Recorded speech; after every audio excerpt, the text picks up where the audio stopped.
It's 2023, and we need to start talking about how are you going to continue managing your recruitment business this year, being that it is a much worse market condition than we were spoiled with last year.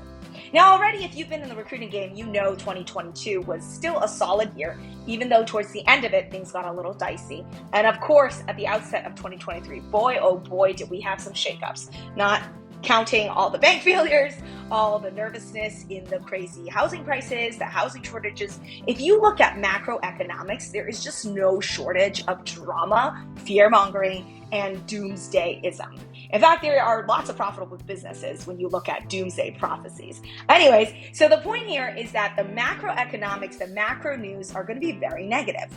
And the challenge, as always, with anything related to a performance-based job like recruitment and sales is that you might end up being impacted by the naysaying in the macroeconomic environment and allow that to impact your microcosm, your own life, your micro environment. So I'm a big believer of separating macro forces from micro forces. And many of you may know I'm a real estate investor. So even though people have said, oh, housing prices are so expensive, blah, blah, blah, blah, I've always sustainably invested in real estate. And I was able to consistently win in real estate because I looked where other people weren't looking. So even though the macroeconomic trend was that, oh, nobody can get good deals and good deals don't exist anymore, the reality was I got a shit ton of good deals because I've been looking at things on a very micro level. So where can I go? What factors can I control that will increase my personal odds of success? And that's on a deal-to-deal basis. Similarly, in recruiting, just because everyone else is struggling doesn't mean I'm going to be struggling, because I have my own approach, my own unique market,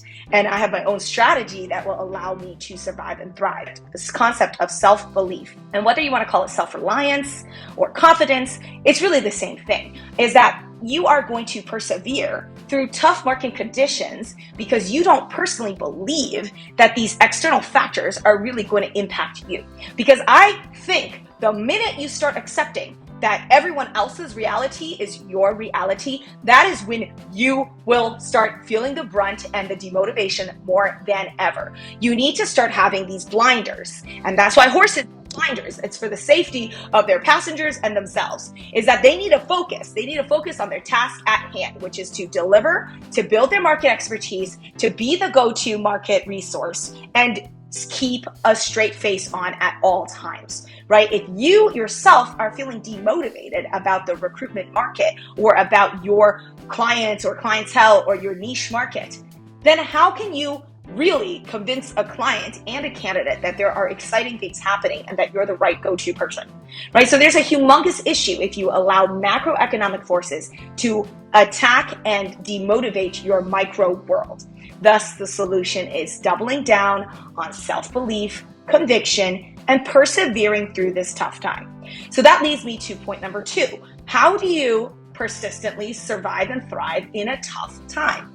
The answer, technically, is sales and marketing. That is a technical answer. That is a logical solution to all of your life's problems. If you sold harder and better, if you become an expert marketer of your own skills and what you do and are able to build those channels of influence with your customers, then your business naturally will do better than other people who are worse at sales and marketing. Now, a lot of people call this acronym SAM. Right? We all need SAM, sales marketing. So as a recruiter, you absolutely extra need SAM, because that's our job. Our job is literally to deliver sales results. So more than anybody, we need to be masters at SAM. So let's talk quickly about sales. Obviously, you can tune into my podcast, DG Recruit, has a lot more training on sales, but let's just talk about sales. What are you doing in your MPC reach outs, as in most placeable candidate send outs, that are attracting the client's eyes? Now, obviously, I'm going to be releasing more coaching on MPC training and sales training, so make sure to check out my website, dandanzhu.com. That's where you're going to have all the updated news of all of my coaching offerings and my training. Of course, a lot of people do hire me privately, one-on-one, to coach them up in the meantime, which is high end, but at the same time, it solves their solution because it's so customized. Anyways, back to sales. So selling I always teach people how to do MPC selling, because customers, as in clients hiring, they want to know, do you have candidates for us or not? Like, stop wasting our time. Don't just call me and be like, do you want an introduction on our firm? We're not interested. Come at me with what you got. So what do you have as a recruiter? Well, you have to understand what a platinum, gold, silver, bronze, and off the podium candidate looks like. So this is training that I've also done on the candidate side, which is like, you really need to understand what are the products, because in this case, we are selling human beings, which is a product. Our product is human beings and their capability to go to work. How good is your candidate? Well, there is a certain hierarchy. There are candidates that are not good enough that companies are going to be like, why is this recruiter sending this person to me? It is a bad profile. And there are excellent, amazing, and also just like okay candidates, right? The more amazing candidates you can send to your clients, the more they're likely to engage with you. So that's the sales part. Marketing is about how are you getting in touch with people? How are people learning about you? What's your marketing message? How are you getting through to people? The major ways to do it are LinkedIn.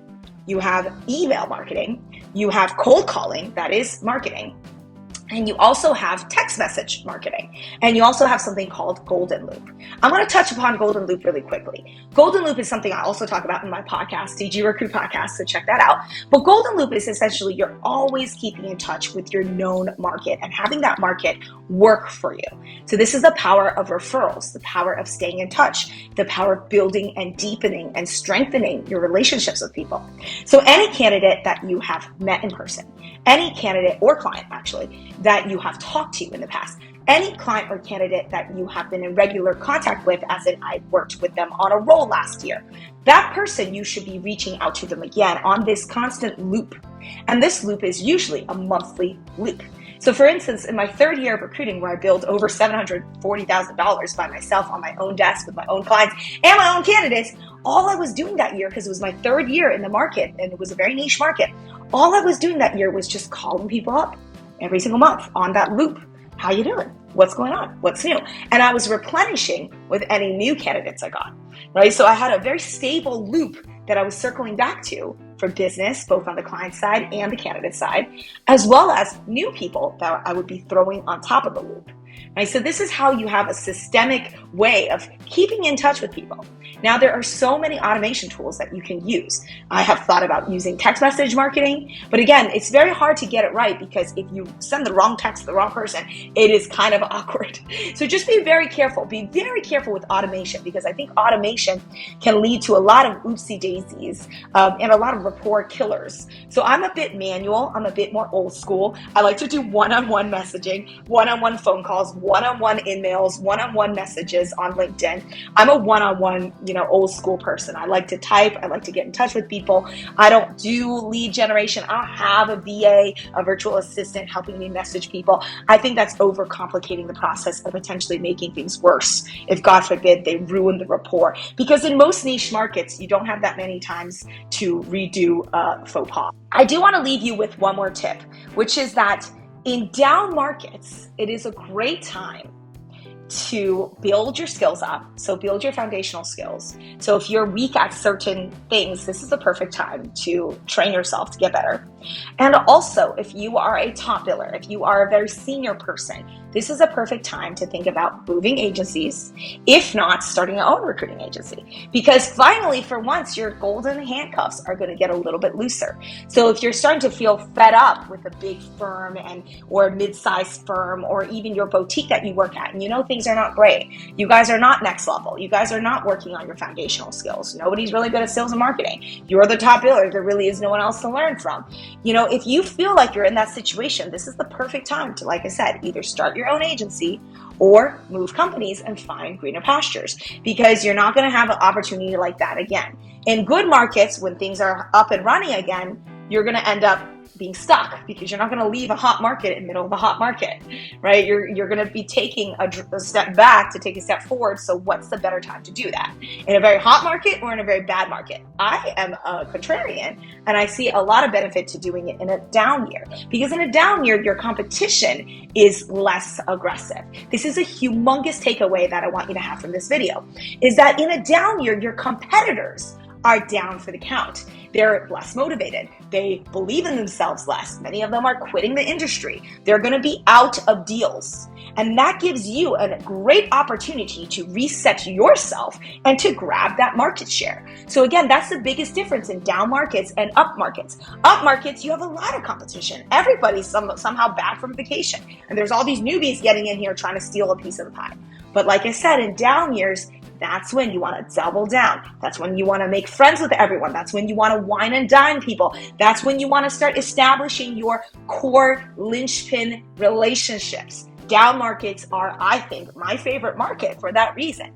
And maybe that's a survival mentality. But like I said at the very beginning, macroeconomics should not influence your micro world and how you see the world. You should still remain positive, excited, confident, and hopeful for the future. Because without hope, I mean, seriously, what are you doing all day? Right? We all need to have purpose. And how can you have purpose if you think that the world is ending? Right? So we need to be a little bit more positive and put aside the cynicism in down years and make sure that we are keeping alert and making the most of every opportunity that we are getting. And that includes sales and marketing, getting back on that grind and taking your experience and your skill set up to that next level. So I would love you to follow me on my website, Dandan Zhu. That's where I'm going to have all of my courses coming out soon, as well as all the links to all of my free coaching monthly webinars, as well as the DG Recruit podcast, which already has plenty of coaching on all of the topics we've just covered today. I hope you found this video useful. I'm excited to stay in touch with you. If you need private coaching, reach out. I can send you my hourly rate till I release my courses. Unfortunately, that is the only manual way that I can train people. But other than that, if you are a top biller or aspiring to continue your career in agency recruiting, I would love to know you. Obviously, my business recruits top billers, and I'd love to build this relationship, like I said, in a down year. So make sure you get in touch with me so that we can start building that relationship, getting to know each other as you build your agency recruitment career. I'm excited to continue creating amazing content on recruitment and sales for you.